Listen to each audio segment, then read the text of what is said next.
Everyone thought this was a crime of rage. A jealous ex. A sudden outburst. A tragic mistake. But hidden in deleted text messages was a truth so disturbing. This murder was planned hours before the first shot was fired. Friday, August 11, 2023, Pensacola, Florida. What began as a normal afternoon inside a busy Home Depot ended in terror within seconds. Shoppers moved through wide aisles stacked with lumber, paint cans, and tools. Employees focused on their tasks, unaware that violence was about to shatter the routine hum of the store. Then, suddenly, the sound of gunfire echoed through the building. Panic erupted instantly. "Everybody needs to get out! Everybody needs to get out!" Voices shouted as customers froze, then ran. Some dropped what they were holding. Others screamed. Parents grabbed children. Employees rushed people toward the exits as confusion and fear spread faster than the sound of the shots themselves. On the floor of aisle 52, first responders would soon find the worst scene imaginable. An 18-year-old young woman lay motionless among scattered merchandise, her life already gone by the time help arrived. The shooter had fled, sprinting out the front entrance as stunned witnesses stood frozen, struggling to process what they had just seen. Emergency calls flooded dispatch. "There's a shooting at Home Depot. A woman's been shot. Please hurry." Deputies from the Escambia County Sheriff's Office were on scene within minutes.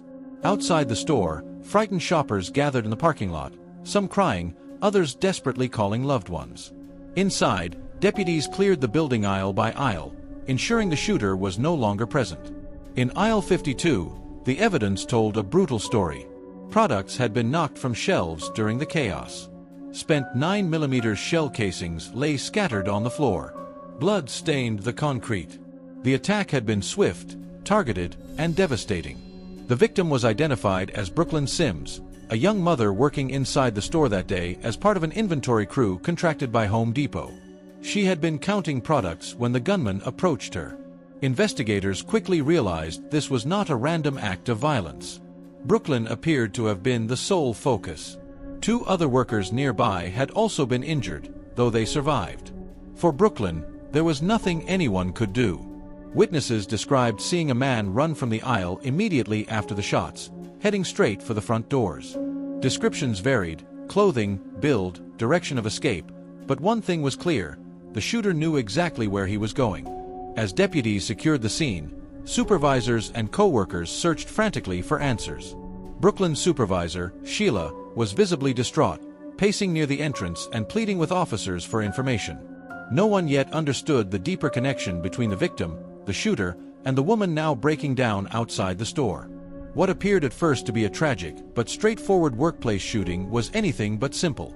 Behind the chaos, fear, and flashing lights, a darker truth was already unfolding, one involving obsession, betrayal, and a shocking level of betrayal from someone no one suspected. And this was only the beginning. As sirens filled the air outside the Home Depot, deputies worked quickly to piece together what little information they had. Witnesses pointed toward the front of the store, explaining that the shooter had escaped moments after the gunfire stopped. Panic still lingered as officers spread out, radios crackling with overlapping descriptions. A man had been seen running. He wore work clothes with reflective stripes. He disappeared toward Davis Highway. Inside aisle 52, investigators carefully documented the scene. 6 spent shell casings were collected, along with multiple bullet fragments. The damage suggested more shots had been fired than initially assumed. Later medical examination would confirm the horrifying truth. Brooklyn Sims had been struck repeatedly at close range, leaving no chance for survival. Outside, deputies began interviewing witnesses one by one. Many were still shaking. Some could barely speak. Others replayed the moment in their minds, struggling to understand why anyone would commit such violence in broad daylight. One co-worker recalled hearing a male voice just seconds before the shooting. The words were brief, something confrontational, something angry, followed almost immediately by gunfire. There had been no argument, no drawn-out exchange. Just a few words, then chaos. As the scene unfolded, a breakthrough came quickly. Just minutes after the shooting, the Pensacola Police Department contacted the Sheriff's Office with urgent news. A handgun had been found on the side of Davis Highway, only a short distance from the store. It was a Glock 19, lying near the sidewalk, with a single live round nearby. Scratches along the metal suggested it had been thrown from a moving vehicle. Ballistics testing would later confirm what investigators already suspected. The firearm matched the bullets recovered from Brooklyn's body. The weapon was found. The shooter, however, was still missing. Back at the Home Depot, Brooklyn's supervisor, Sheila, appeared overwhelmed. She had worked closely with Brooklyn and described her as more than just an employee. She was family. Sheila paced the parking lot, crying, asking deputies what had happened, and then suddenly collapsed. Paramedics rushed to her side and transported her by ambulance, leaving investigators with unanswered questions. Then, unexpectedly, the case took a dramatic turn. Less than an hour after the shooting, a 911 dispatcher received a strange call. The man on the line sounded emotional, confused, and panicked. He said he wanted to turn himself in. He admitted he had made a terrible mistake. He claimed he had thrown his gun away. Most chilling of all, he asked officers to just come and shoot him. The caller identified himself as Keith A.G. He gave his location, a movie theater parking lot in Pensacola. He said he was alone. He said he was unarmed. Officers responded cautiously. When they arrived, they found a young man sitting in his car, shirtless, hands visible, waiting. He did not resist. He did not run. He appeared exhausted, emotionally broken, and defeated. Keith A.G. was taken into custody without incident. At that moment, investigators believed they had the full story. The shooter had been identified. The weapon had been recovered. The suspect had confessed. But what they did not yet know was that the real story, the one filled with manipulation, planning, and betrayal, was still hidden beneath the surface. And once Keith began to talk, everything would change. Keith A.G. was transported to the Escambia County Sheriff's Office as the investigation intensified. Inside the interrogation room, the young man appeared emotionally shattered. His hands trembled. His voice cracked. He cried openly as detectives read him his Miranda rights. At first, Keith struggled to speak. He claimed no one cared about him, that his life was already over. Investigators remained calm, encouraging him to explain what had happened, not to justify it, but to understand it. Slowly, the story began to emerge. Keith explained that he had been in an on-and-off relationship with Brooklyn Sims for several years. They had never lived together, but they shared a daughter, a toddler named Casey. Their relationship, he admitted, was unstable. Arguments were frequent. His temper often got the best of him. During past disputes, Keith said he had broken objects, a phone, furniture, even a window. Because of this behavior, Brooklyn had previously taken legal steps to protect herself. A restraining order had once been in place, though despite everything, they still remained in contact for the sake of their child. According to Keith, the weekend before the shooting had been calm. He described it as peaceful, a brief attempt at acting like a family again. They spent time together with their daughter, laughing and resting. For a moment, he believed things were improving. That illusion ended abruptly on Friday morning. Keith told detectives he received a call from an urgent care clinic informing him that he had tested positive for a sexually transmitted infection. The news immediately triggered anger and suspicion. Without seeking further medical clarification, he convinced himself that Brooklyn was responsible. Instead of asking questions or allowing time to cool down, Keith became consumed by rage. He attempted to contact Brooklyn repeatedly. She did not respond the way he wanted. When she dismissed the conversation, he took it as betrayal. To Keith, her refusal to engage was not avoidance, it was proof, at least in his mind. That was when he made a decision that could never be undone. After finishing his shift at work in Alabama, Keith drove home and retrieved his handgun. He got into his car and headed toward Florida. Along the drive, he claimed he thought about turning back. At one point, he even stopped, considering the consequences. But he continued. Surveillance footage later showed Keith entering the Home Depot in Pensacola wearing reflective work clothing. He walked with purpose, moving directly toward aisle 52, where Brooklyn was working. He did not browse. He did not hesitate. Keith told investigators he confronted Brooklyn briefly. He accused her. She brushed him off and turned away, continuing her work. A nearby co-worker laughed, which Keith interpreted as humiliation. In that instant, he said, something snapped. He pulled the gun from his waistband and fired. Afterward, Keith ran. He exited the store, discarded the weapon along the roadway, and eventually parked at a nearby movie theater. He wandered into the woods, crossed a shallow creek, and then, overwhelmed by what he had done, decided to surrender. By the end of the interview, detectives believed they understood the motive: jealousy, anger, and misplaced blame. What they did not yet realize was that Keith had not acted alone.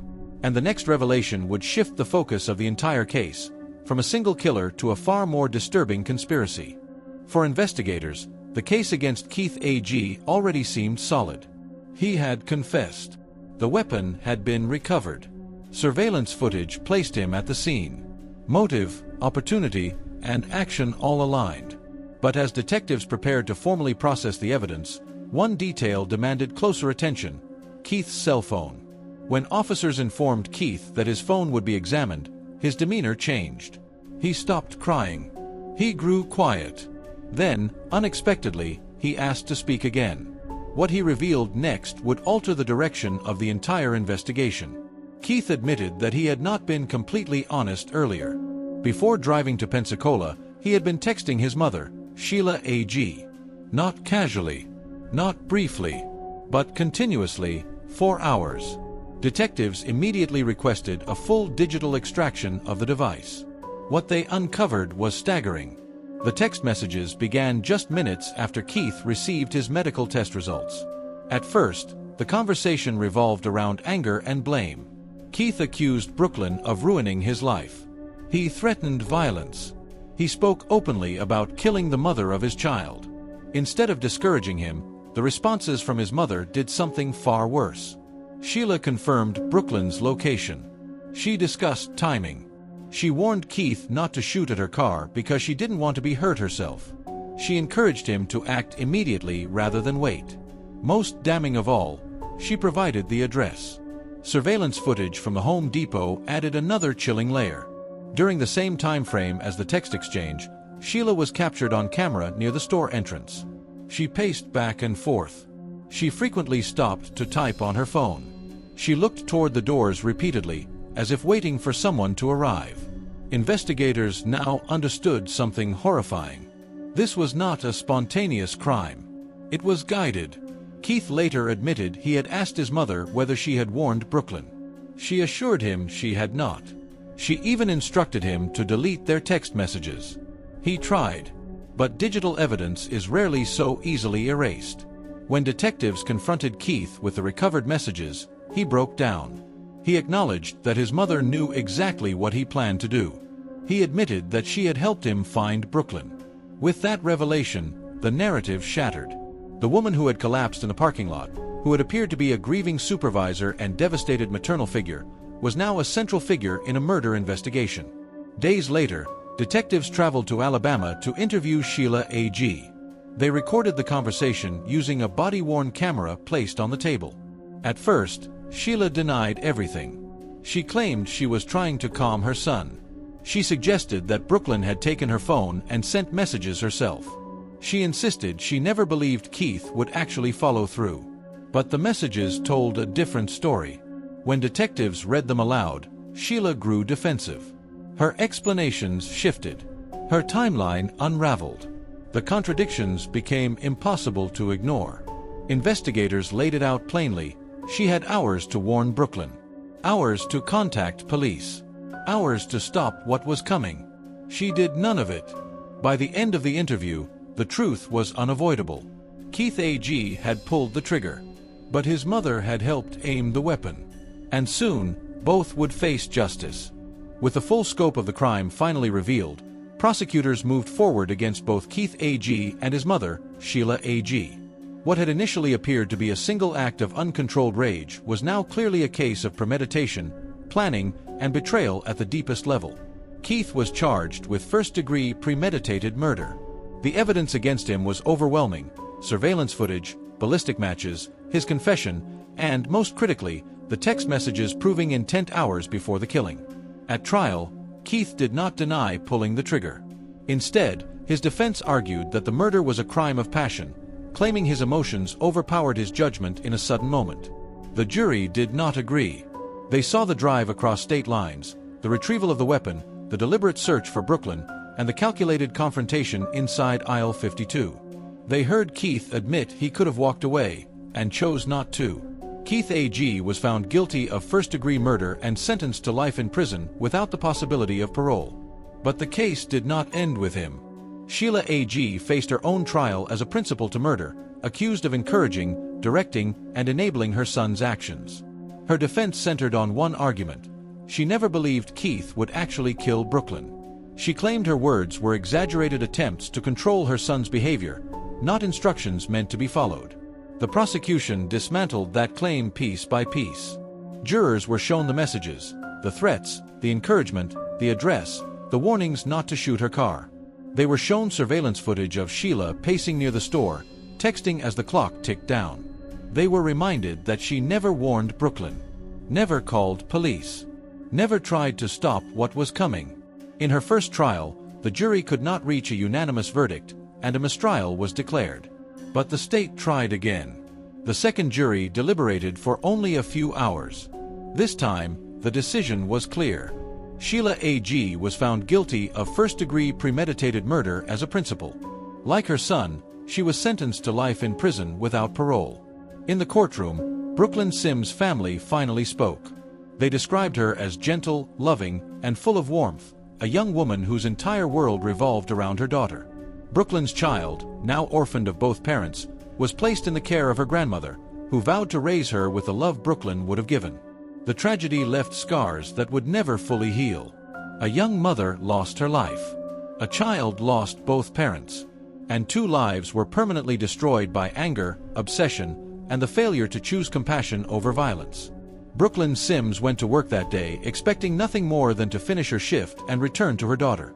Instead, she became the center of a crime that revealed how words, when fueled by rage, can be just as deadly as bullets. And that is the tragic, unforgettable story of Brooklyn Sims, a life taken, a family shattered, and a reminder that violence rarely begins with a weapon, but with a choice.